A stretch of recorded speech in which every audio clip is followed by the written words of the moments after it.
With the completion of my Night League track guides, I decided to take a break from making FZ99 videos so I could focus on school. Little did I know, during this break, one of the biggest discoveries for the game was made.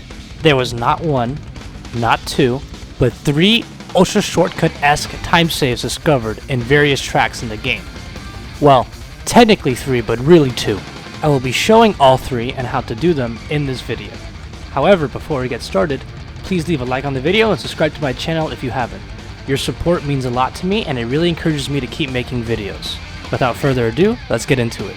The first of these ultra shortcuts, or super skips, or whatever you want to call it, I'll be using both terms interchangeably in this video, is for White Land 1. The White Land 1 skip, in addition to the other skips, require use of the jump pads on the course. Now normally in the game, if you use the jump pads to cut out large portions of the track, you'll get grabbed by essentially a UFO and moved further back down the track as a punishment. This is normally to discourage skipping large portions of the track, but with these ultra shortcuts, it bypasses that UFO stoppage. The ultra shortcut uses the first batch of jump pads. Take a look. As you can see, we did not get grabbed by the UFO and it cuts out literally over half of the course. This is a massive save in time trials and can be used by all 4 machines as well. I will show you 2 main ways to take the shortcut, both of them incredibly difficult. The first method is after you cross the icy hairpin, you immediately boost and start heading toward the rightmost jump pad. You hit the jump pad, and while you are in the air, you keep going straight. Once you pass the second jump pad on the right, you veer to the left, go down, boost again in the air, and land at the edge of the leftmost jump pad, which you will be launched back into the air. Using the second jump, you then fly across the track and land on the other side. Aside from the amount of precision you need to hit the jump correctly, you also have to worry about where you land on the other side, because you have to land on a specific part of the track in order for this to count. I recommend to land at or past the bend in the road where it stops being a straightaway. If you land too much to the right, you're gonna get grabbed by the UFO and essentially lose all the time you just tried to save. It is incredibly difficult to hit this position, but it is needed in order for it to count. If you do manage to land, then you just continue driving like normal. Messing it up either gets you grabbed by the UFO or you explode. So it's essentially all or nothing. If you're using a high speed retention vehicle like the Fire Stingray, it is important to note that you can instead opt to not boost on the first jump pad and instead go at it at your normal top speed. This will make it even harder to do the jump, but you will save more energy to try it again in later laps if you so choose. The other main method is when you hit the first jump pad, you want to use the right shoulder button to lean all the way out to the right. And once you get past the second jump pad on the right, you veer off to the left to hit the other jump pad at a better angle. The whole idea of the shortcut is you want to hit the second jump pad at the right angle and the right speed in order to get across.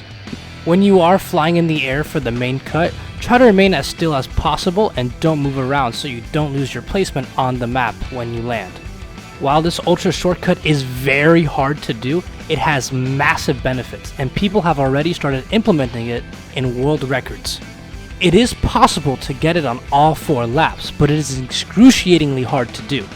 If you hit it once or even twice, you are sure to get a new personal best on White Land 1. Let's move on to the next 2 ultra shortcuts, which take place on Port Town 1 and Port Town 2.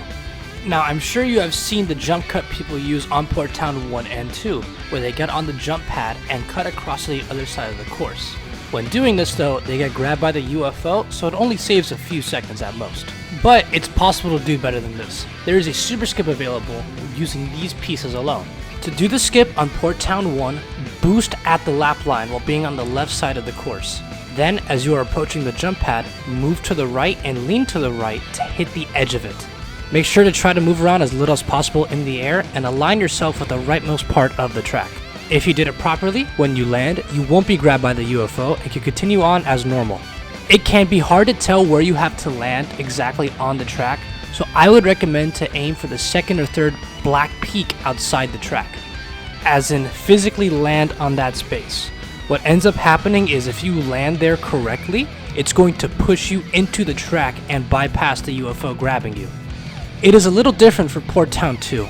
you're going to have to boost on or right before the jump pad in order to gain more distance. This is because you need to always hit the third peak in order for the skip to count.